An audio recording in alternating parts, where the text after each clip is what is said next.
Okey, jadi semasa konfrontasi itu kan, PKM dia beroperasi melalui dua organisasi haram dia. Ya, ada dua organisasi haram dia.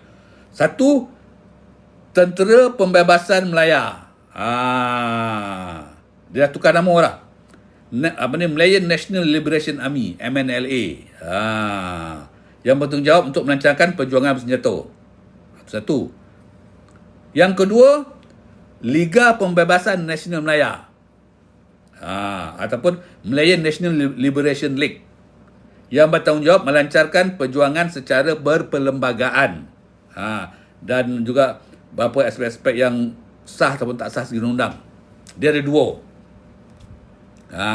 Satu, Tentera Pembebasan Melaya tu, itu memang semua askar tu. Dia punya askar lah, ya.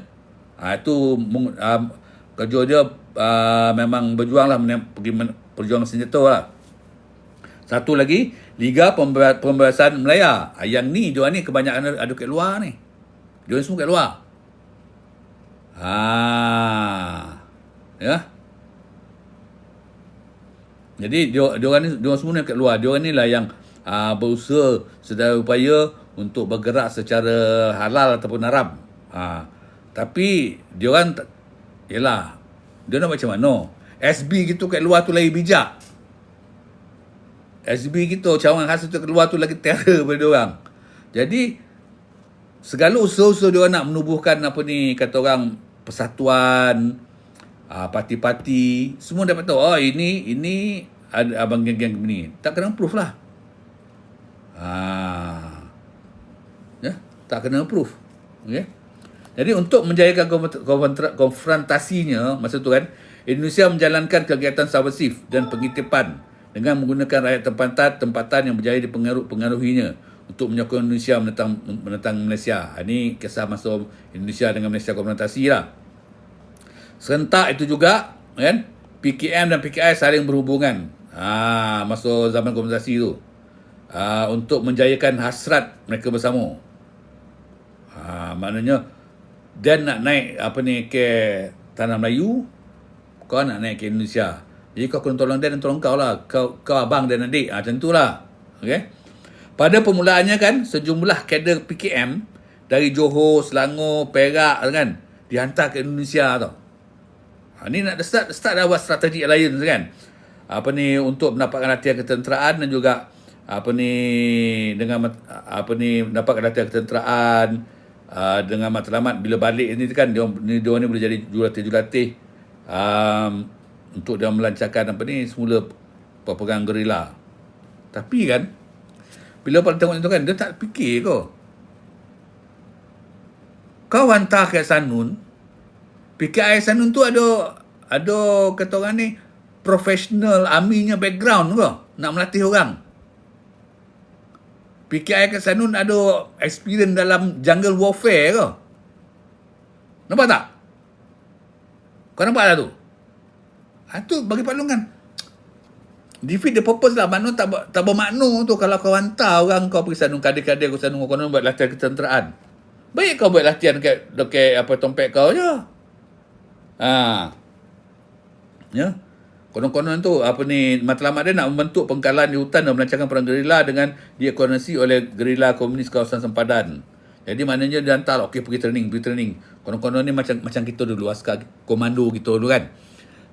Kau ingat tak? Kalau tak tahu kau ingat tak? Komando kita dulu, siapa masuk komando dia punya latihan kat mana tu? Kat Bandung. Komando askar komando dulu kat Bandung. Sebelum Bukit Melaka tu kan. Kat Bandung. Jadi kita punya komando masa tu yang Bandung punya train tu semua power. Yang kampung Pak Long tu seorang lah. Masa tu dia training Bandung lah. Dia pencen tersilap Pak Long, dia pegawai orang satu lah, budak kampung lah. Okey. Tapi kan usaha dia dihantar orang dia tu pergi ke Indonesia tu tak berjaya tu. Sebab apa? Kader-kader yang dihantar di training tu kan dipergunakan oleh PKI. Jadi baru PKI. Okey. apa ni, dia buat macam mana tu? Apa ni, PKI buat dia sebagai apa ni, bukannya berlatih. Jadi sebagai pemandu, guide ataupun jurubahasa ketika dia mendarat ke apa ni, ke Malaysia. Maknanya kan masa dia ingat masa hantar tu PKI buat training lah. Tapi sebenarnya kan dah tak apalah training buat sana tu. Lepas tu masa kan Indonesia hantar dia punya apa tu dia punya tentera-tentera dia menyusup masuk ke Malaysia ni kan. Budak-budak kadang-kadang PKM ni lah yang ikut sekali jadi tukang-tukang jalan. Jadi berwah. Itu yang frust tu. Dia katanya PKM juga kecewa dengan tindakan Indonesia memperalatkan kader-kadernya berlatih di sana hanya sebagai pemandu dan juga jurubahasa semasa mereka mendarat di beberapa tempat di Semenanjung pada awal tahun 94 dan 95. Kono koncing dia PKI. Kesian. Konon-konon nak hantar tu, dia kata, Indonesia punya PKI dahsyat. Tapi tak fikir dan tak guna ni. Apa pengalaman PKI dalam peperangan? Pai ada tak pai? Pengalaman apa ni PKI dalam peperangan menentang kerajaan? Tak ada kan? Sebab apa? PKI masa tu adalah parti yang tidak diharamkan, parti yang sah. Yang kau pergi hantar orang ke sana buat apa? Kesudahannya hantar balik sini jadi apa ni, pemandu jalan, penduduk jalan, macam guide lah kan, dengan jurubahasa. Itu bila Parlimen Pertuan tergolak tu, ada juga bodoh cimpeng ni puan tu. Memang bodoh pun cimpeng, ya. Kalau pandai tak nak masuk ke mini lah. Okey. Sebenarnya Pakatan PKM dengan rejim Soekarno, terutamanya PKI, untuk musnahkan Malaysia adalah kehendak restu daripada Beijing. Kan Beijing yang arahkan. Beijing kata, okey, PKM kau kena work closely dengan PKI. Dia dah beritahu. Work closely. Jadi, dia buatlah. Jadi, kawan-kawan dia buatlah strategi. Hantar pergi training lah. Apa ni khusus macam apa, doktrin apa, indoktrin tu kan. Semualah. Jadi, kawan-kawan untuk menguatkan semangat dan juga apa ni kepakaran kader-kader dia orang. Untuk menerajui untuk apa ni perjuangan komunis kat Tanah Melayu lah. Itu dah. Okey. Disebabkan PKC yakin bahawa untuk menjayakan sebarang revolusi dan pemberontakan di Asia Tenggara mestilah mendapat sokongan PKI dan rejim yang berkuasa di Jakarta. Berasaskan kepada faktor bahawa Indonesia merupakan negara yang agak kuat dari segi ketenteraan di rantau ini. Betul lah Indonesia negara yang agak kuat dari segi ketenteraan. Tapi tak terfikir ke askar dia orang tu tak dipengaruhi oleh Kemini. Tak banyak. Yang kes masa apa ni yang PKI 1965 tu satu company je yang memberontak. PKC ni pula dia confident, overconfident. Dia yakin tak lama lagi PKI atau PKI akan berjaya apa ni di Indonesia. Sebab apa dia tengok sekarang ni Soekarno dah macam kobau ke orang tak hidung macam tu dah. Dia berjaya lah. Konon-konon tu. Okey. PKC juga merasakan kegagalan pemberontakan yang dicetuskan oleh PKM selama 12 tahun di Tanah Melayu adalah sebab kegagalan parti itu muncul sebagai sebuah pergerakan berteraskan pribumi tempatan. Itu memang betul lah. Habis, kalau masuk ke buat apa ni parti chauvinis kan? Habis lah. Jadi siapa nak support? Okay? Jadi, apa ni, walau situasi politik berada dalam keadaan tegang akibat konfrontasi, Malaysia masih mampu lagi mengadakan pilihan raya umum. Tahun 1964. Konfrontasi sampai 65 kan. Masa tu masih apa ni? Masuk pilihan raya umum tu, komunis punya apa ni dia punya Liga Pembebasan Nasional Melaya aktif tu. Dia orang work closely dengan parti-parti berhaluan kiri. Dia giat masa pilihan raya tahun 64 tu. Dia bekerjasama lah dengan parti-parti berhaluan kiri ni. Nanti Palung sebutlah nama parti dia lagi.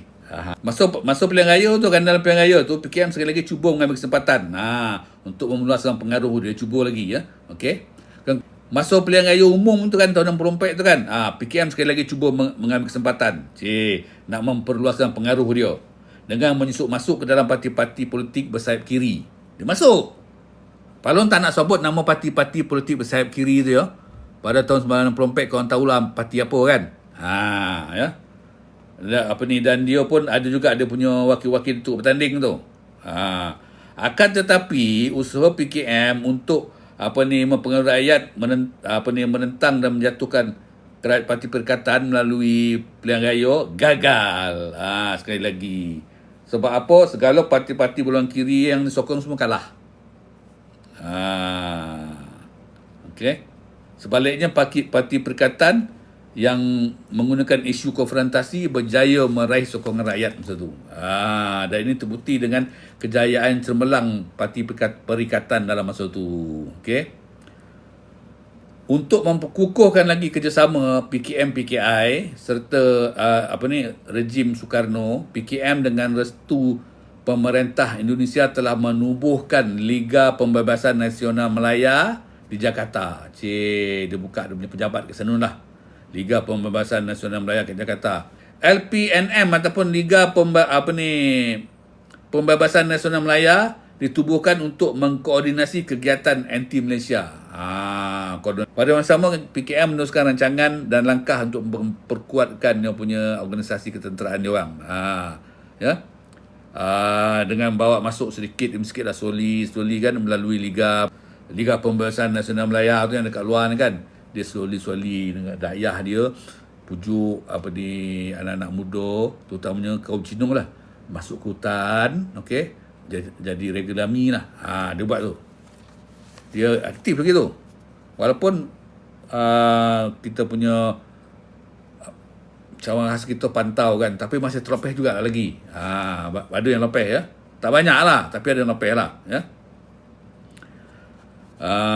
Jadi dia sikit demi sikit dia bawa masuk kader-kader dia bersama satu komunis dari Semenanjung ke kem-kem yang terletak di belantara hutan sempadan Malaysia Thai tu.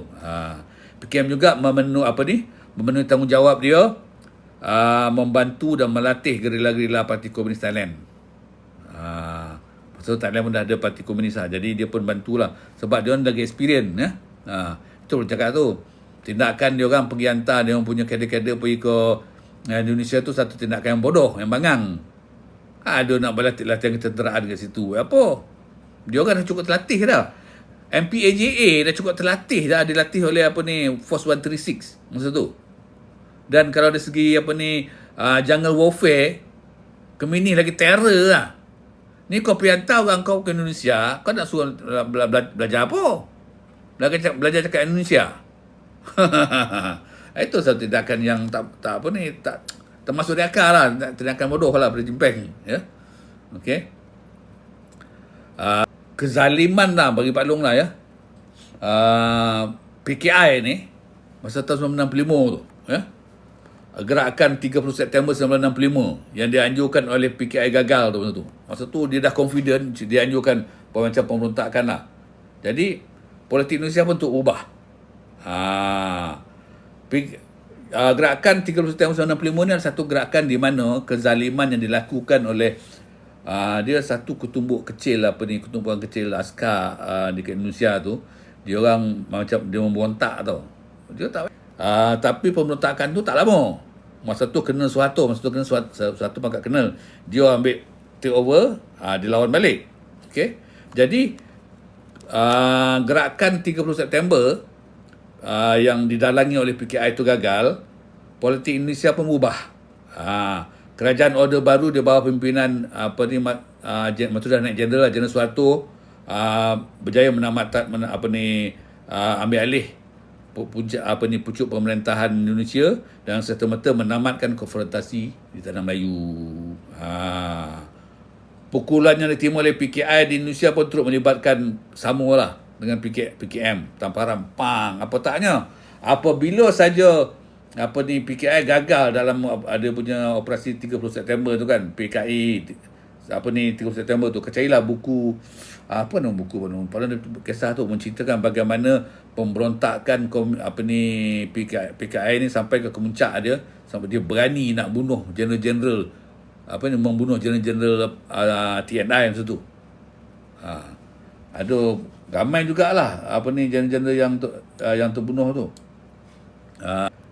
Jadi apabila Soeharto naik, okey, Soeharto memang anti komunis lah. Okey, dia tunggu peluang aja nak jatuhkan Soekarno. Itu peluang dia lah. Apabila aku pemberontakan tu gagal kan PAP dan Soeharto berjaya, masa tu Soekarno civilian. Soeharto ni askar. Okey. PKI pula dia buat kecoh masa 30 September tu yang dia pergi tangkap general-general TNI. Dia dapat hasut satu company, satu pertumbukan askar lah kan. Buat tu dapat hasut, dia pergi tangkap, dia pergi bunuhnya general ni kan. Dan masa sama Soeharto pun masuk. Soeharto berjaya menyelamatkan. Jadi Soekarno dah malu tau, termalu dia pada pandangan Premier Bat Long lah. Dia termalu lah. Okey. Sebab terlampau berlembut sangat dengan PKI sampai PKI berjaya menghasut segerombolan seketumbukan tentera untuk memberontak, untuk mendaka. Nasib baik Soeharto ada. Soeharto dengan berjaya menyelamatkannya. Jadi bila Soeharto dah berjaya menyelamatkan pemberontakan tu kan, kata orang ni, it goes without saying lah. Soekarno kata pasal lah belah. Macam tu lah. Sama je kes macam kita masa 13 Mei tu kan. Masa 13 Mei tu apabila kerajaan dapat kata orang ni membendung 13 Mei tu, Tengku Rahman faham lah. Belah lah, maknanya kau tak mampu Tengku tak mampu untuk memerintah. Tun Razak naik. Macam tu juga berlaku ke di Indonesia sanun. Akibat dari pemberontakan PKI tu tak berjaya dan Soeharto berjaya menenangkan keadaan, berjaya mengawal ketenteraman, Soekarno terpaksa lah belah lah. Jadi bila Soeharto naik, dipanggil order baru, dia tak bagi can dengan dengan PKI ni, habis tangkapnya.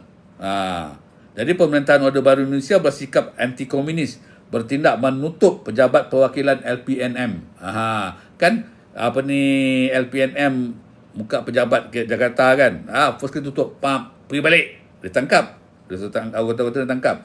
Akibat tindakan Indonesia itu, PKM terpaksa menyerahkan peranan yang selama ini dimainkan oleh LPNM di Jakarta kepada LPNM di Beijing.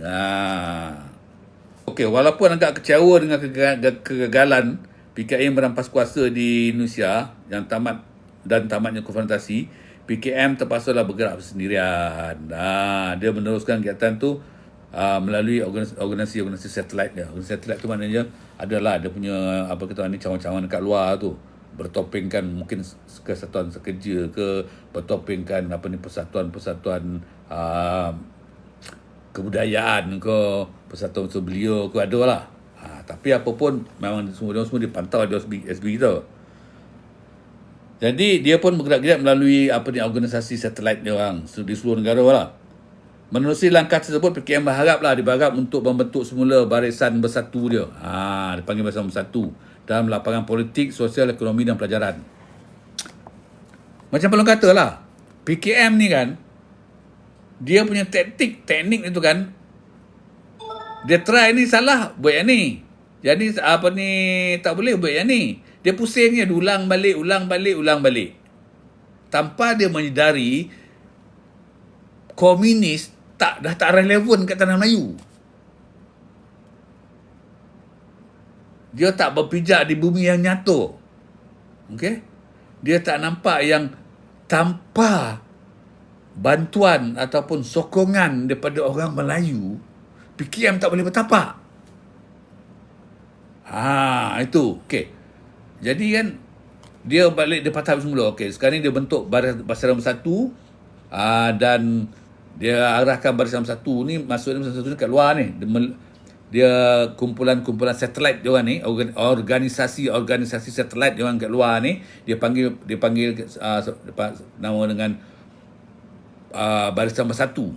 Okey, dia suruh Barisan Bersatu ni aktif balik semula dalam politik, dalam aktiviti sosial, aktiviti ekonomi dan pelajaran. Okey, politik macam mana?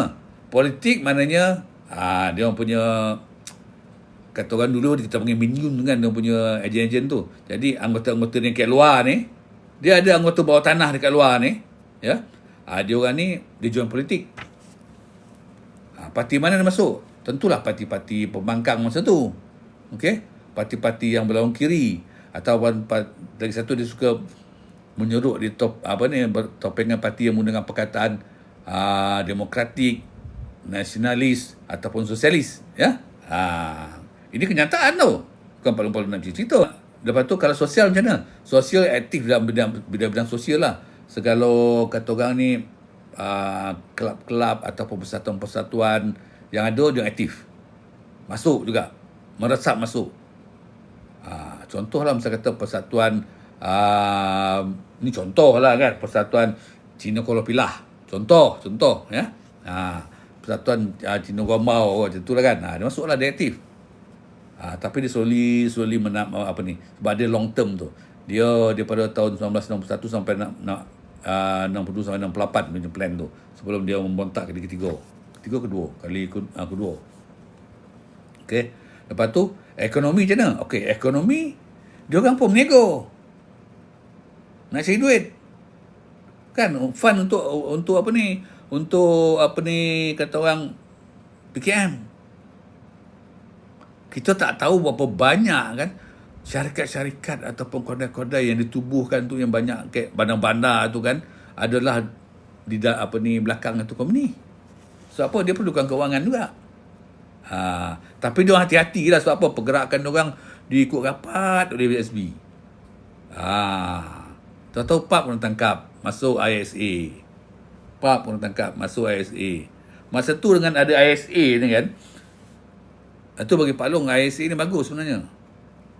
Sebab apa? Kadang-kadang kita dah syak orang tu terlibat, tapi kita tak ada bukti yang kukuh kan. Tapi kita tahu dia buat. Bukti ni nak menyabitkan kesalahan tu kan susah. Tangkap, masuk ISA, habis cerita. Tu senang tu dalam membendung kegiatan komunis masa tu. Okey. Kalau tu dari segi ekonomi, dari segi pelajaran macam mana? Sama juga pelajaran. Dia punya kader-kader dia kan, yang anak-anak muda masuk universiti ke masuk maktab ni kan. Dia pun aktif. Aktif dalam persatuan-persatuan di universiti, ya. Aktif dalam persatuan-persatuan kebudayaan ke apa ke. Dia aktif. Dia dah maknanya dia improvise lagi dia punya strategi tu lah, ya. Kalau dulu tu nampak benar, masuk politik ni, tak, dia slowly sikit dia masuk. Macam tu apabila PKM mengambil keputusan untuk melancarkan pemberontakan senjata pada tahun 98, masa dululah kan, semua anggota Bersama Satu ni dia panggil masuk ke dalam hutan masa tu, okey, untuk menguatkan lagi barisan ketenteraan.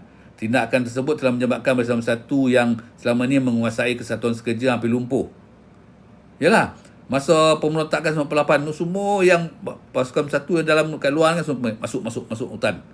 Jadi Kesatuan Sekerja yang kat luar tu lumpuh lah, tak ada. Dia tak ada, pengaruh komunis kuat sikit. Sebab semua banyak lari ke dalam. Okey. Akan tetapi pada tahun 1991, PKM bertindak menghidupkan dan menggerakkan semula Bersama Satu tu. Dia nampak, tak boleh. Kalau kita panggil semua anggota Bersama Satu masuk dalam, siapa nak sambung kita punya rekrutmen ahli-ahli baru, dan juga siapa yang nak menyebarkan fahaman komunis kat luar.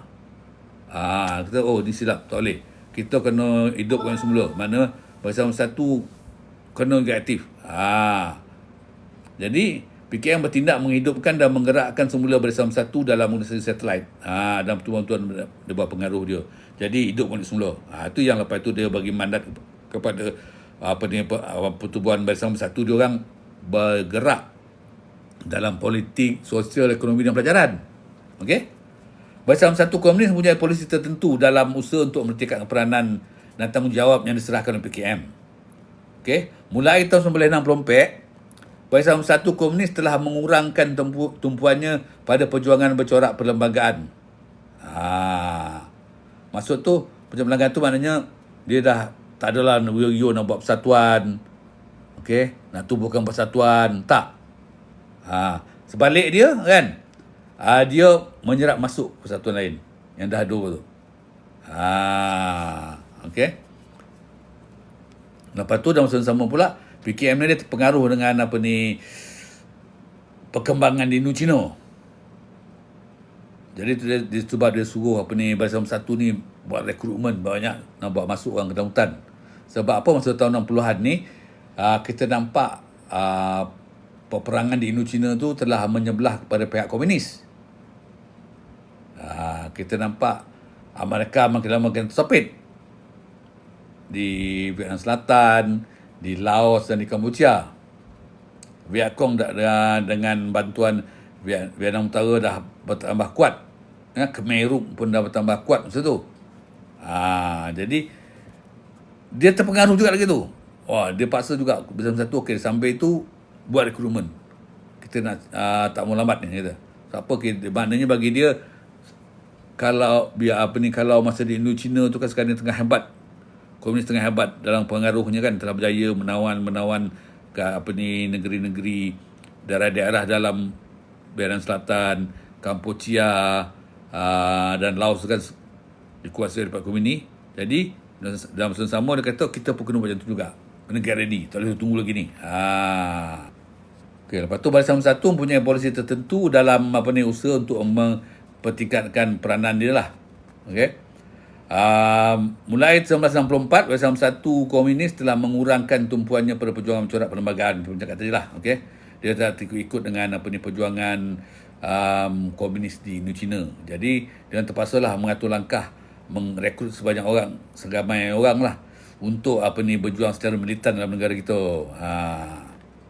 Jadi pendirian PKM ni jelas dapat dilihat lah melalui risalah-risalah dia orang. Dia dah mula lah buat risalah pada 20 Mac 1965 menyatakan bahawa perjuangan bercorak militan adalah satu perjuangan yang sebenar. Lagi dia nak ikut cara macam Mao Zedong punya lah, perjuangan melalui rakyat. Namun perjuangan menerusi proses demokrasi tidak akan diketepikan. Dengan masih dibuat jugalah, tapi dia lebih konsentrate nak buat perjuangan secara militan. Dia nak ikut cara Indochina. Indochina ikut cara PKC masa tu. Okey. Perjuangan bercorak militan akan menggunakan cara kekerasan, dan justru itu semua anggota PKM dikendaki bersedia secukupnya. Dia intensify punya latihan dekat sempadan sana. Motivation yang dia dapat tu daripada rejim Pol Pot, okey, daripada Vietcong, okey, Khmer Rouge. Masa tu tahun 65 ni, masa tu kita nampak di Indochina pergerakan tu, maknanya masa tu kita nampak ada mereka ni is fighting a losing battle. Dia dah muluk lah. Sekejap dia tawan, lepas tu kena ambil balik. Tawan kena ambil balik. Jadi dah nampak tau. Cuma yang PKM tak nampak kat sini, kenapa komunis di Sanun berjaya menandingi mereka dengan taktik guerrilla warfare dia orang, okey. Kita pun, PKM pun buat guerrilla warfare juga. Tapi apa yang digagal nampak adalah komunis di Sanun, di Vietnam, Kampuchea, Laos dengan Khmer tu kan, mendapat bantuan persenjataan yang moden daripada PKC. Sebab dia orang bersempadan. PKC hantar je ke Vietnam Utara segala dia punya senjata-senjata tu. Dengan senang, dengan mudah pun dia hantar pergi ke Vietnam Selatan, pergi ke Khmer, pergi ke Laos. Nak hantar ke Sultan Tanah Melayu macam mana? Tak dapat. Tapi dia macam tak nampak. Dia tak nak menghadapi kenyataan tau. Bagi dia kalau Indochina boleh buat, kita pun boleh buat. Itu kesilapan dia orang. Faham tak? Okey? Perjuangan bercorak militan tu, dia kata bagi dia tu yang sesuai bagi dia orang. Bagi dia orang dia katalah. Jadi polisi PKM ni turut dipraktik oleh Barisan Bersatu dan terbukti apabila Front Sosialis mempengaruhi komunis menganjurkan perarakan haram. Dia dah mulalah menganjurkan balik semula macam apa yang dia pernah buat pada tahun 1948 tu kan. Menganjurkan perarakan haram, menganjurkan kata orang piket-piket, mogok-mogok. Dia dah mula buat semulalah. Tindakan Front Sosialis adalah sejajar dengan dasar perjuangan yang ditetapkan oleh PKM. Barisan Bersatu Komunis, dia punya satelit apa tu kan, organisasi satelit tu, dalam usahanya untuk meningkatkan sokongan rakyat Cina, dia menggunakan isu bahasa pula. Dia guna benda yang sensitif lah ya. Dia kata macam mana tau? Dia kata polisi kerajaan yang mengadakan bahasa kebangsaan ni tak sesuai. Okey. Sebelum tu PKM iktiraf tau. Yang bahasa kebangsaan tu bahasa Melayu, dia iktiraf. Tapi lepas tu dia berpandangan lain. Jadi pada tahun 1965 tu kan, dasar PKM dah berubah. Kerana PKM merasakan pelaksanaan dasar bahasa kebangsaan tu tak perlu diwujudkan. Nampak tak? Dia dah mula chauvinis sebenarnya kan. Dia dah mula bersifat perkauman. Sebab kita ni satu negeri. Kalau satu negeri, satu negara kan, kita kena ada satu bahasa kebangsaan. Ini dia tak mau. Orang Cina cakap Cina, Melayu cakap Melayu, India cakap India. Tak boleh macam tu kan. Sebab kita kena ada satu bahasa kebangsaan. Macam Indonesia, ada bahasa Indonesia kan. Macam tu lah. Jadi kerajaan punya apa tu, dia tak setuju. Tak perlu diwujudkan, kata. Alasan dia apa tu? Alasan dia orang kan, bahasa kebangsaan tidak sejajar dengan dasar sosialis dan juga bab pelaksanaan. Memaksa kaum lain menggunakan bahasa yang tampak dalam mereka. Maknanya, tak adil bagi kerajaan memaksa kaum lain bercakap dalam bahasa yang bukan bahasa ibunda dia orang dan juga tanpa kerelaan dia orang. Bagi dia orang, bila kerajaan mengadakan bahasa kebangsaan ni kan, macam seolah-olah kerajaan memaksa kaum-kaum Cina ni kena cakap Melayu. Tak adil lah bagi dia. Itu dia gunakan cara macam tu, sentimen macam tu. Justru itu kan hal ini mendatangkan kesan buruk pada Barisan Bersatu yang anti-imperialis. Sebenarnya penentangan PKM terhadap pelaksanaan peribahasa kebangsaan negara ini mempunyai motif lain. Komunis tidak mahu melihat wujudnya perpaduan rakyat yang bilang kaun. Menerusi bahasa. Dia tak mahu. Dia tak nak rakyat bersatu padu. Kalau rakyat bersatu padu, susahlah dia. PKM juga mahu memperlihatkan kepada rakyat Malaysia keturunan Cina bahawa PKM adalah pejuang yang mahu mengekalkan bahasa dan kebudayaan Cina negara ini. Nampak tak? Jadi dia orang PKM ni, perjuangan dia bawa perkauman. Dia sentuh pasal tu, pasal isu bahasa, lagilah susah nak dapat kata orang ni simpati pada orang Melayu. Jadi PKM tu bagi dia orang sinonim, itu adalah hak orang Cina. PKM yang buat tu, bukan orang Cina, PKM punya kerja. Bukan itu adalah kehendak orang Cina, tak. Ya, PKM punya kerja. Okey. Oleh itu PKM berusaha sungguh-sungguhlah untuk menggagalkan pelaksanaan dasar bahasa kebangsaan ni. Dengan cara memanipulasi perasaan chauvinistik orang Cina. Dia manipulate perasaan orang Cina. Dia kira dia dia manipulate perasaan orang Cina. Maknanya dia kata kita kena against, kita kena bantah kerajaan punya misi untuk mengadakan satu bahasa kebangsaan. Maknanya kerajaan nak nak menghapuskan bahasa Cina banyak. Macam nak cakap. Kerajaan nak menghapuskan sekolah Cina. Dia menggunakan sentimen bangsa. Ini masalah dia, ya. Jadi PKM menggunakan isu bahasa kebangsaan dan dasar pelajaran kebangsaan bagi meyakinkan orang Cina bahawa kerajaan sedang berusaha untuk menekan dan menghapuskan bahasa serta kebudayaan kaum lain, terutamanya kaum Cina. Parti itu mengajak semua orang Cina menentang langkah kerajaan. Dengan cara menyokong perjuangan dia. Itulah cara dia. Dia menggunakan isu bahasa. Lepas tu, macam mana pula orang Melayu? Dia pengaruhkan, dia mempengaruhi orang Cina je, orang Melayu apa dia nampak macam mana? Okey, dalam pada masa tu juga PKM ni dia dah learn a lesson lah, dia dah belajar pada kesilapan tu kan. Jadi dia tak lupa hasratnya untuk mempengaruhi orang Melayu. Supaya menyokong perjuangannya.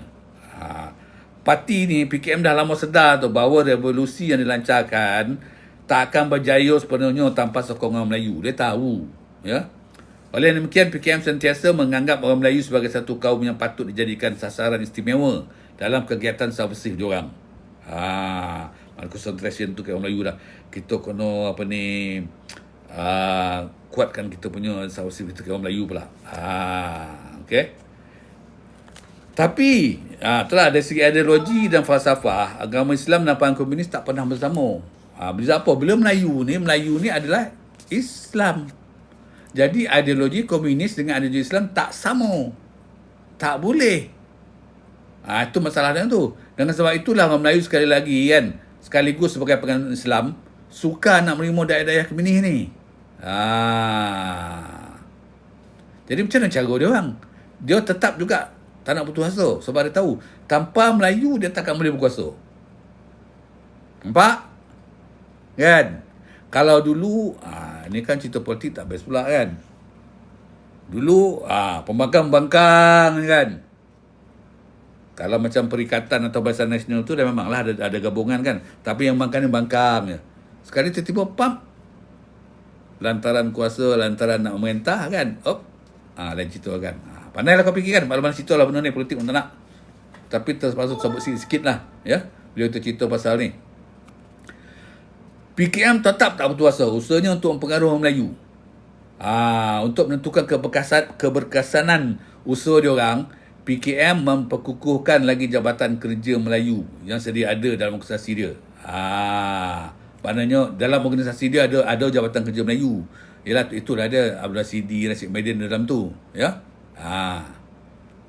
Okey. PKM juga meneruskan dan memperhebatkan polisi subversif. Dan pembesaran pengaruh dalam kalangan Melayu dengan cara menyusup masuk ke dalam pertubuhan Melayu. Dah ada, memang tak dinafikan ada Melayu-Melayu yang kata orang ni menganut pahaman komunis, ada. Bukan tak ada. Jadi dia orang ni lah yang masuk nak masuk ke dalam pertubuhan Melayu. Takkan nak seorang Cina masuk dalam pertubuhan Melayu, tak dapat dah kan. Dia dalam pada tu adalah sikit sebenarnya ada juga, tapi tak banyak. Okey.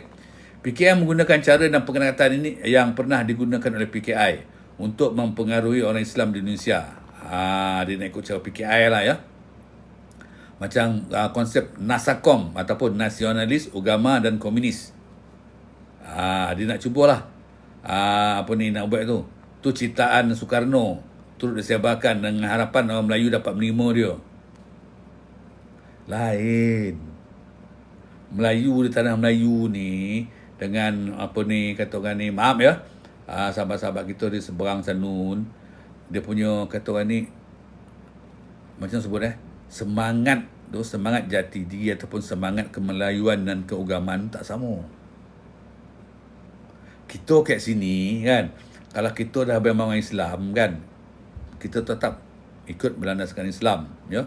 Yalah, walaupun kita banyaklah buat benda-benda yang tak elok tu kan, lah, tak payah nafikan. Tapi kan tak jumpa kat sini dia orang Islam nikah dengan Kristian. Bini Kristian, laki Islam ataupun laki Kristian bini Islam tak ada dah, tak mahu dah. Kita macam ni lah, kita Islam di tanah Melayu ni masih ortodok lagi ortodok lah berbandingkan dengan Islam di di Indonesia sanun. Jadi konsep Nasakom ataupun Nasional Agama dan Komunis ciptaan Soekarno tu nak disebarkan dengan harapan Melayu dapat menerima, tak jalan. Pelbagai usaha PKM nak lakukan untuk mempengaruhi orang Melayu supaya menerima konsep perjuangannya, terutamanya melalui pertubuhan yang dia orang bentuk sendiri seperti Parti Persaudaraan Islam. Ada tu Parti Persaudaraan Islam didalangi oleh komunis tu. Walaupun yang menubuh tu orang Melayu, tapi orang Melayu masih kental keimanan mereka. Kita kental keimanan kita dan menolak komunisme kerana mereka yakin, kita yakin kan, parti itu bertentangan dengan agama Islam. Tak macam Soekarno. Masalah Indonesia tu sebab apa Pancasila tu.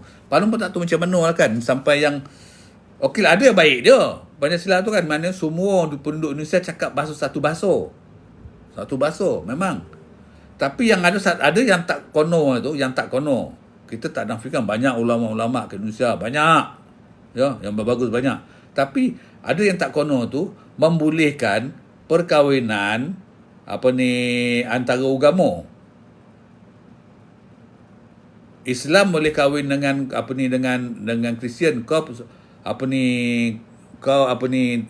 agama kau, dia ikut agama Dan. Tak boleh dah macam Suharto dengan bini dia kan, Ibu Tin Suharto. Suharto Islam, Tin Suharto Kristian. Dekat Malaysia tak maunya tu dah. Itu paling mana kita ni masih kuat konservatif dan ortodok dan tradisional lagi. Jadi konon-kononnya strategi yang panggil NASACOM tu kan, nasional dipanggil NASACOM tu, nasional agama dan komunis tu tak boleh duet. Okey. Dah situ dia jam lah. Dia cuba buat parti persaudaraan Islam, PAPERI. Tu orang Melayu lah buat tu, tapi di dalam hukum ini tak jalan. Jadi you tak you kan tak ada jalan lain. Komunis kata mana kita sekarang kena mirit ke jalan militan lah. Masa sekarang ni kita kena concentrate untuk merekrut kader-kader baru yang kita mana yang nak masuk hutan kita hantar masuk hutan, lepas tu kita masukkan di dalam tentera pembebasan. Paling minum dulu ya. Bismillah.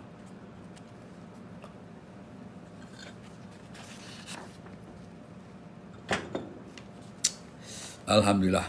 Okey. Jadi dia orang lebih kesudahannya okeylah, mana dia kena ke arah lebih ke arah militan lah. Maknanya politik tak boleh. Nak pujuk orang Melayu pun susah. Dia dah mati akal nak pujuk orang Melayu ni.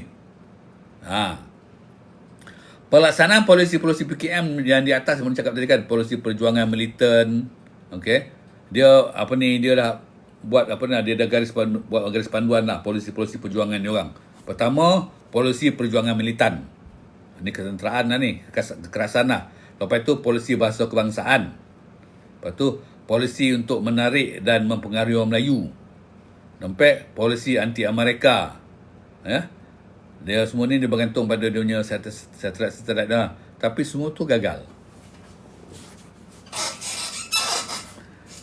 Tak berjalan seperti yang diharapkan. Nandaknya mempengaruhi orang Melayu tak berjaya. Anti Amerika tu boleh lah. Okey. Macam organisasi satelit dia dekat Perak dan Selangor ni aktif tau. Dengan Johor ni aktif dalam membuat demonstrasi. Dia masa dulu kan tahun 60-an ni, segala ada demonstrasi yang ada tu semua didalangi oleh komunis tau. Komunis yang mendalangi segala demonstrasi tu. Okay? Sampai itu dasar PKM melaksanakan berapa buah parti politik. Dasar PKM kan dia nak menyerap masuk kepada parti-parti politik tu kan. Okey, telah dilaksanakan. Okey. Beberapa buah parti politik telah dipengaruhi oleh komunis masa tu. Tahun 60-an lah, 65 66 ni. Apa parti-parti politik tu? Okey, perlu beritahu ya. Masa tu yang dah dipengaruhi oleh komunis. Parti Buruh Melaya. Kalau korang tengoklah, kalau ada nama Parti Buruh Melaya tu kan. Okey, lepas tu Parti Rakyat Melaya. Lagi Malayan People Socialist Front ataupun MPSF. Jadi parti-parti ni dapat diresapi, dia masuklah. Okey, oleh yang komunis ni. Hasilnya sebanyak lebih kurang 200 ahli baru MPSF Perak telah mengambil bahagian dalam demonstrasi tau. Itulah dia create demonstrasi yang mana dia dah buat semula perangai dia orang macam tahun 48 tu. Asut orang buat demonstrasi dan bersama pujuk orang masuk hutan. Taktik dia lama, tak ada taktik baru pun. Itulah taktik yang ulang. Patut kita ni learn from lesson daripada kita belajar pada kesilapan kita. Tapi masalah komunis ni, kesilapan dia masa dulu kan. Lepas tu sepatutnya dia belajar dari kesilapan tu untuk memperbaharui dia punya strategi. Tak ada. Strategi yang ada kat diorang adalah strategi yang kesilapan masa lalu. Faham tak cakap ni? Contoh, okey? Dia buat semula okey, secara berperlembagaan tak boleh. Nak nubuhkan macam ni tak boleh. Okey. Jadi dia masuk menyerap kepada parti-parti politik lain. Sama macam dulu. Lepas tu menimbulkan kegelisahan, menimbulkan kemarahan, menimbulkan sifat-sifat agresif. Buat demonstrasi. Sama juga. Diulang-ulang balik. Jadi jalan ni warna senang ambil lah apa ni SB kita nak kesan. Bagi SB yang walaupun perlukan SB lah, tapi kita gunakan kita kan. Alah kami ni je cara dia, tak ada lain lah. Masuk apa ni prasugut, apa lagi mengasut. Lepas tu apa mengadakan aktiviti-aktiviti yang haram, apa ni yang bertentangan dengan apa ni perlembagaan, macam apa ni buat demonstrasi semua ni. Itu je modal dia. Jadi kalau misalkan tahu contohlah kan kat Kuala Lumpur ada demonstrasi masa dulu kan. Apa ni orang buat unjuk perasaan. SB dah tahulah Kemini belakang tu. Dah tahu dah. Dah ada menama orang semua dah ada kat SB dah. Tunggu nak cakau kali. Nampak ya? Itulah. Jadi konon-kononnya tu dia apa ni masa tu ada 200 orang ahli People Socialist Front ya. MPSF kat Perak tu dia orang buat apa ni bagian demonstrasi. Tapi demonstrasi ni didalangi oleh Barisan Bersatu Komunis lah. Barisan Bersatu Komunis dalam MPSF telah bertindak cepat untuk mengeksploitasi apa ni demonstrasi tu 13 Februari 65 tu untuk tujuan propaganda dia orang lah. Tapi tak berjaya. Dapat diperintah oleh apa ni SB kita. Okey? Bagi dia orang konon-konon dapat melihatkan kejayaan lah sebab dapat demonstrasi tu. Tapi semua kena tangkap juga. Jadi macam Malayan People Socialist Front ni, okey, dia pun menerbitkan akhbar bulanan. Ini semua cara dia lah ni. Mana dia sekarang ni dia cuba semua cara untuk mengembangkan pengaruh dia orang dengan tujuan dia dapat merekrut orang-orang menyebelahan Komini dan sanggup masuk ke hutan. Itu je. Siapa dia nak bersiap sedia nak melakukan semula pemberontakan secara militer. Pemberontakan senjata. Jadi cara sekarang ni kena cari orang baru. Jadi dan satu lagi apa dia buat akhbar bulanan. Dia panggil apa?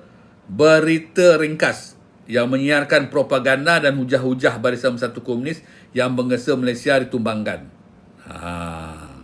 Tapi tak lama surat khabar ni. Ya, sebab apa dia nampak kan kena mengasut rakyat kan. Jadi akhirnya pada tahun 22 April 1966 diharamkan. Maknanya dia punya apa? Walaupun kerajaan masa tu kan mengharamkan sebarang bentuk perhimpunan masa tu kan. Okey. Perhimpunan umum semasa konfrontasi pada tak serius. Parti Buruh Melaya, parti apa lagi? Parti Rakyat Melaya sejak awal Julai 1965 telah menganjurkan lebih 25 perhimpunan. Dan juga konsert secara haram. Ini dia propaganda dia orang lah. Dia tak peduli juga. Dia buat juga. Kerajaan tak bagi dia buat juga. Dia buat perhimpunan, buat konsert lah secara haram lah kan. PKM bukan saja menganjur perhimpunan umum itu untuk menyebarkan propagandanya, tapi berharap polis akan dia saja buat tu. Polis akan bertindak menyuraikan perhimpunan itu. Dan pada itu komunis akan buat provokasi. Supaya pertempuran antara polis dengan awam pun tercetus. Itu kerja dia. Hasrat dan rancangan komunis itu nampak tercapai dengan tercetusnya 3 pertempuran ya, antara polis dengan awam di Perak. Semasa pihak polis cuba menyuraikan perhimpunan haram negeri itu. Kenapa dia nak macam tu? Walaupun kerajaan kata jangan buat perhimpunan haram semua kan, dia saja buat. Dan buat itu dia buat provokasi. Siapa dia nak supaya menimbulkan kemarahan rakyat kepada apa ni kerajaan, terutamanya kepada polis. Nampak? Dia saja buat provok. Bila dah orang ramai-ramai tu kan dia provok lah. Provok lah kadang tak terkawal. Tak terkawal maknanya orang berhimpun pun mulalah kata orang naik syih kan melakukan perkara-perkara tak elok. Berlaku lah. Okey. Bila berlaku macam tu polis terpaksa lah menyuraikan. Bila degil terpaksa lah polis menggunakan kekerasan. Jadi bila polis menggunakan kekerasan, inilah dia modal dia orang. Nak memburukkan nama baik polis, Pakatan Selamatan dan kerajaan, ya. Okey. Macam dekat Malim Nawa tu kan berlaku pertempuran tau. Dekat Malim Nawa Perak dengan orang awam pada 25 28 November 1965 dan menyebabkan seorang ahli jawatankuasa PBM Parti Buruh Melaya, Malik Menawar telah terbunuh. Ni lagi buat marah. Ni yang dia nak ni. Dia kebanyakan kerajaan zalim. Kerajaan bertindak ganas. Bertindak tidak adil kepada mereka-mereka yang mengadakan perhimpunan damai, perhimpunan aman kebanyakan. Tapi sebenarnya dia punya agenda dalam tu dah provoke lah. Kekacauan tu berlaku dia orang yang buat, dia yang mulakan. Seperti yang duga, kematian tersebut telah dieksploitasi sepenuhnya oleh PKM. Dia eksploit lah. Tengok dia kata. Dan dia pun mengasuh rakyat melalui penyebaran salah, mengecam kerajaan. Dia katalah, tengok kerajaan berlaku zalim, tak benarkan rakyat berhimpun. Pihak polis telah menyalahgunakan kuasa. Macam-macam lah cakap tu. Pandai dia orang ni ya. Komunis juga merancang untuk mengadakan tunjuk perasaan secara besar-besaran di Ipoh, Taiping, Kampar pada 15 Januari 1966. Okey. Tindakan polis menangkap beberapa pemimpin yang menjalankan agitasi, termasuklah anggota Bersatu Komunis telah berjaya menggagalkan tunjuk perasaan tu. Siapa dia dah buat tu, SB kita dah beratur dah. Dia dah kena pasti. Siapa ni? Okey ni A, C B, C D, C E ni. Dia ni yang yang cuma pengaruhi. Tangkap, tangkap. Jadi dia punya kata orang mastermind tangkap, susah lah kan. Jadi gagal lah apa yang nak buat itu. Tindakan polis menyebabkan banyak anggota Bersatu Satu melarikan diri mengelak bertangkap. Dia lari mana? Dari hutan lah. Okey. Penangkapan beberapa orang kanan Bersatu Satu Komunis pada 7 Januari 1996 kan. Dan selanjutnya pada 14 Mei 1966 menyebabkan anggota Bersatu Satu Komunis dalam PBM Parti Buruh Melaya dan PRM Parti Rakyat Melaya mengambil keputusan untuk bertindak lebih militan, lebih ganas lagi tu bertindak. Mereka telah mengantar lebih 70 orang ahli PRM dan PBM ke Kuala Lumpur untuk menyertai penunjuk perasaan nanti mereka. Kan masa tu kan mereka kan sedang kata orang ni berperang dengan komunis di Indochina, dan jadi diorang ni bagi diorang mereka shouldn't be in Indochina. Dia tak patut pun pergi Indochina tu. Itu di Indochina tu adalah masalah dalaman Indochina. Kenapa lah mereka nak menyebut? Mereka menyebut sebab apa dia nak mengekang kemarahan komunis. Dia kan tahu ni. Itu tujuan sebenar tu, ya. Jadi dia orang buat tunjuk perasaan ke Kuala Lumpur lah. Jadi Parti Rakyat Malaysia, Parti Buruh Malaysia yang telah dikuasai oleh komunis ni mengantar dia punya wakil-wakil dia, orang-orang dia pergi buat tunjuk perasaan ke kedutaan mereka Jalan Ampang. Barisan Bersatu Komunis juga mengantar lebih kurang 100 orang anggotanya menghadiri tunjuk perasaan membantu Vietnam menentang percubaan mereka yang diadakan di Pulau Pinang. Ya. Yalah, masa tu mereka kira memang nama dah buruk lah. Nak ada peristiwa, kalau korang ingatlah peristiwa kat mereka tu, My Lai. Siapa orang lama tahulah apa peristiwa My Lai tu. My Lai tu menunjukkan kezaliman tentera-tentera mereka membunuh orang satu kampung tu. Dekat Vietnam Selatan ke My Lai. Kau tengoklah Google lah, MAYLAY ke LAY. Itu memang sampai lieutenant ke captain yang mengarahkan tu kan pun kena hukum lah. Yalah, dia orang belum Pak Baca lah kan kisah My Lai tu kan. Mei Lai dia panggil tu. Kisah tu tentera-tentera mereka sebenarnya dah tertekan tau. Macam tentera mereka sebenarnya dia punya askar-askar dia ni tak nak pergi ke Indochina lah. Tapi atas desakan dia punya kerajaan kan kena pergi. Masa tu siapa tak pergi, siapa tak nak pergi kena penjara. Itu sebab Muhammad Ali masa tu kena penjara, Cassius Clay kan kena penjara sebab tak nak pergi jadi pergi ke Vietnam Indochina menentang komunis. Masa tu di Amerika dia buat macam kerahan tentera tau. Semua wajib kena pergi.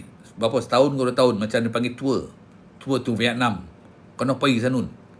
Jadi siapa yang tak nak pergi kan akan ditangkap, disumbat dalam penjara. Sebenarnya je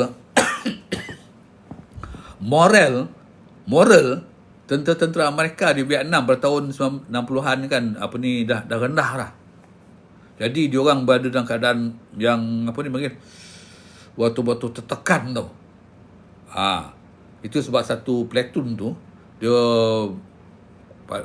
terserah Palung baca tu kan, sebelum tu dia punya geng-geng askar dia habis kena bunuh di Vietcong. Kat Sanun kan, memang penduduk tempatan memang menyokong komunis. Sebab dia nak membebaskan negeri dia orang kan. Dan dia pun anti pada mereka. Jadi kat kampung tu sebelum tu askar mereka tu habis kena bunuh. Jadi lieutenant dia datang, dia marahkan, dia arahkan satu kampung tu habis dibunuh, habis dibakar. Itu yang banyak tunjuk perasaan anti mereka sampai tu. Ya.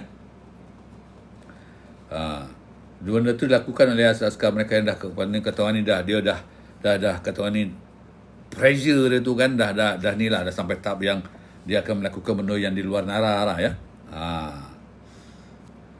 Jadi dia hantar 100 orang wakil ke Pulau Pinang pergi buat petunjuk perasaan ya, menentang pencobohan Amerika yang diadakan di Pulau Pinang pada 24 Jun 66. Dalam tempoh 18 bulan antara 66 dan 67, lebih 40 perhimpunan, konsert dan demonstrasi haram didalangi oleh komunis telah diadakan di Perak, Johor, Melaka, Selangor dan Kedah. Ini ada doket 68 ni siapa dia punya kata orang ni pemberontakan yang ketiga ni tahun 68. Jadi masa ni dia intensify lah ya. Nak menimbulkan kemarahan rakyat ya.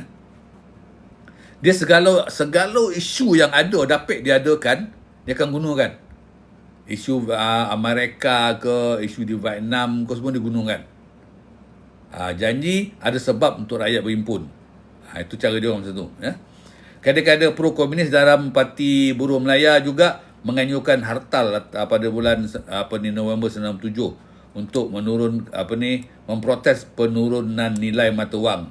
Hartal tersebut juga berakhir dengan kekacauan. Kekacauan lagi. Dengan itu kerajaan sekali lagi bertindak menangkap kadang-kadang Barisan Bersatu Komunis. Kena tangkap juga, tak boleh biarkan. Mesti kena tangkap. Siapa dia sekarang ni dia punya kader-kader tu keahlian Barisan Bersatu Komunis makin meningkat. Lepas tu hilang. Rupanya dia pergi masuk lautan. Okey. Tindakan komunis juga jelas memperlihatkan kesungguhan komunis untuk menjalankan dasar militan dalam perjuangan dia orang. Dalam usaha memperkukuhkan Barisan Bersatu dia orang, PKM mempengaruhi beberapa orang ahli politik dan daripada parti-parti yang berhaluan kiri. Tu PBM, PRM tu kan, tu parti politik orang kiri lah tu. Dia pengaruhi. Lepas tu apa tu? Dia saat jemput tu, ahli-ahli politik ni kan, diundang pergi ke camp dia orang dekat Thailand tu. Okey, dia tunjukkan ni tompek dia orang camp dia orang, ini sekolah dia orang mengajar ideologi komunis, ini camp latihan ketenteraan dia orang. Lepas tu macam-macam lah dia buat untuk meyakinkan pemimpin-pemimpin parti yang berhaluan kiri ni bahawa komunis telah bersedia untuk melakukan pemberontakan bersenjata. Dan dengan harapan bila pemimpin-pemimpin politik ni balik nanti, dia akan pujuk anggota-anggota dia orang menyokong komunis. Dia nak bagi gambaran kepada ahli-ahli politik ni yang tak lama lagi PKM akan sedia bangkit semula.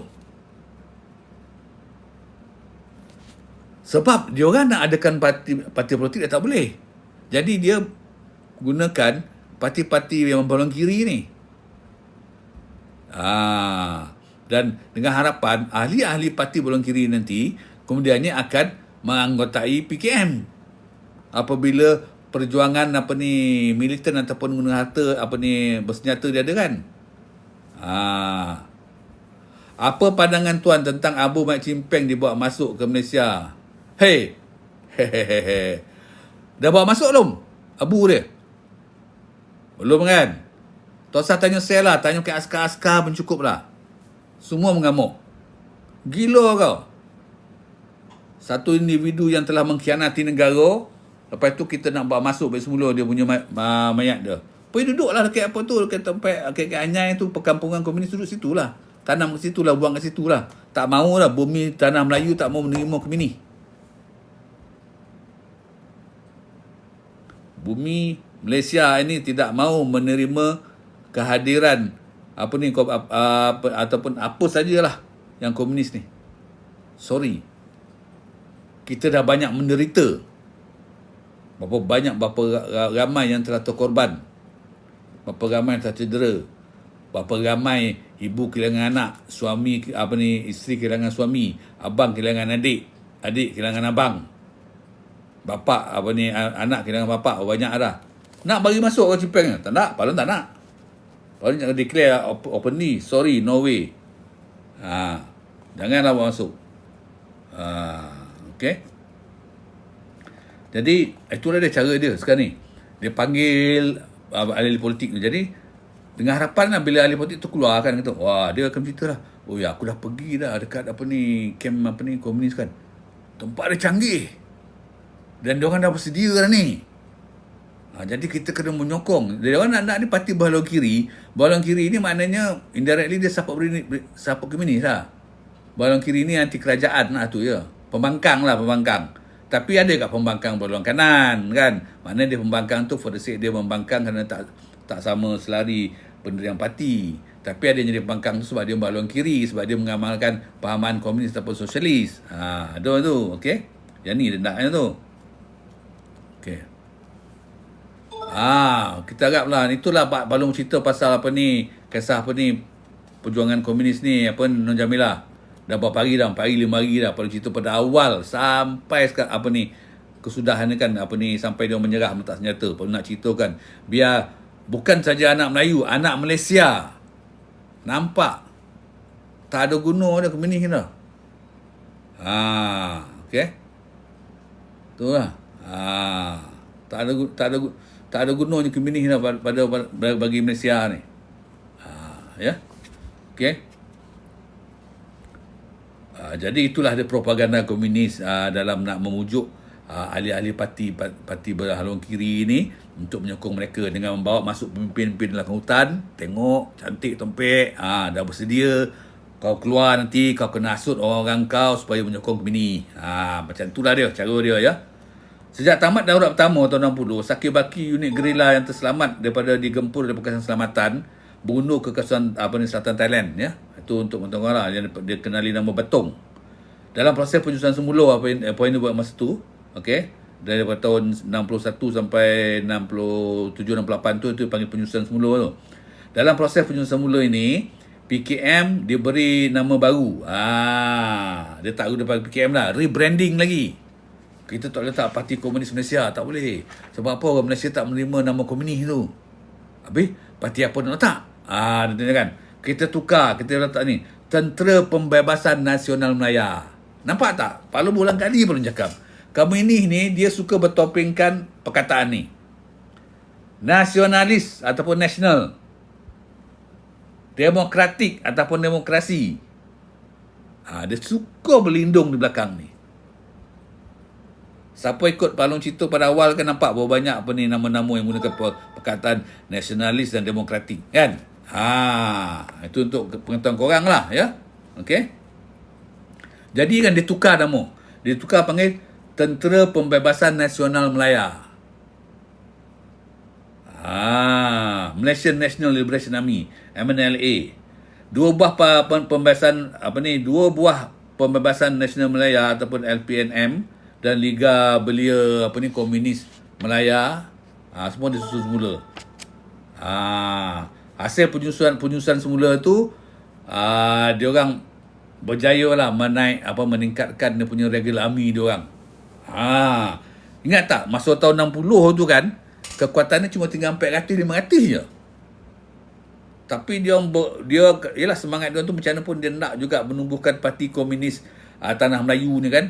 Dia berusaha juga dia, berusaha seperti apa yang cerita tadi kan. Akhirnya kan akhir tahun 60 atau tahun 60 tu dia dah berjaya naikkan jadi 2,554 orang, 2,000 lebih lah anggota dia. Dan dia juga mempunyai nukleus ataupun kat luar tu kan.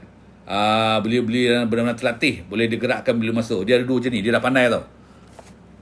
Regular ada dalam tu, yang belia-belia dapat dia ambil, dia hasut oleh Barisan Nombor 1 ni kan, yang nak sokong dia tu masuk pergi training dalam hutan. Training dalam hutan. Okey. Training, dah tahu guna senjata semua, balik. Keluar semula, ready. Ada 1,000 orang, dah ready. Bila-bila masuk je boleh panggil. Dia dah confident dah tu. Nampak dah. 1,000 orang bila mana yang benar terlatih. Tapi kita punya SB bukan bodoh. Cawangan khas kita bukan bodoh. Polis cawangan khas yang terkenal dengan kecekapan tu berjaya mengesan kegiatan Barisan Bersatu Komunis ni, yang sedang dalam proses untuk memperkuatkan dirinya semula. Pihak polis bertindak menghancurkan rangkaian Barisan Bersatu Komunis di seluruh negara pada tahun 1998. Sebab apa? Dia ingat SB senyap, mereka bodoh, dia dah pantau dah, dia check. Dia nak bertindak, dia nak pastikan dia dapat kena pasti semua ahli-ahli Barisan Bersatu. At least keseluruhannya 90%. Ni SB je tu. Dia tengok, dia dah kena pasti.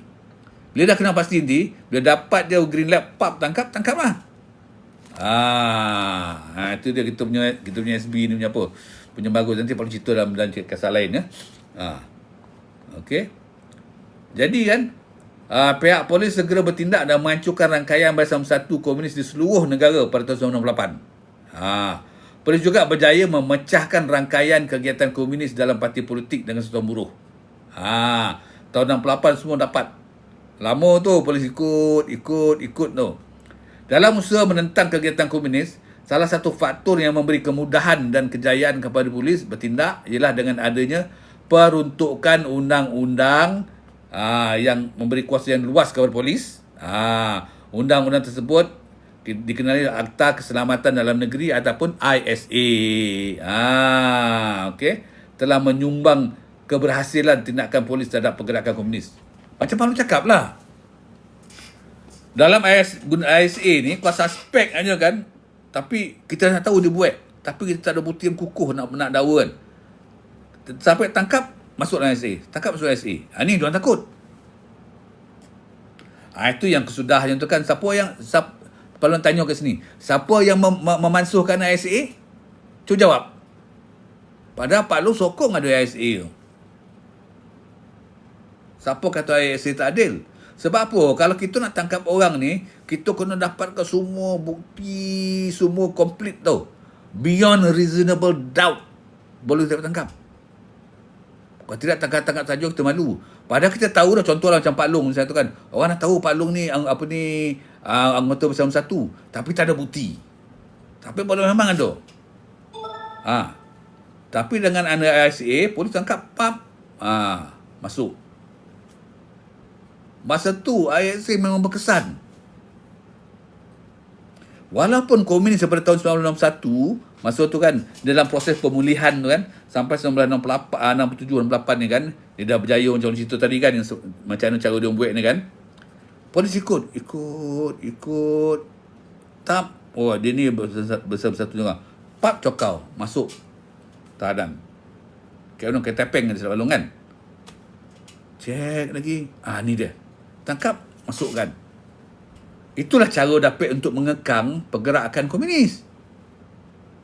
Kalau tidak, nak ikut sampai segala bukti semua ada baru nak tangkap, mampus tak dapat dah. Tapi inilah satu dia. ISA ni diperkenalkan tahun 60. Dia kata Internal Security Act 1960 ya. Telah menyumbangkan keberhasilan tindakan polis terhadap komunis. Okey.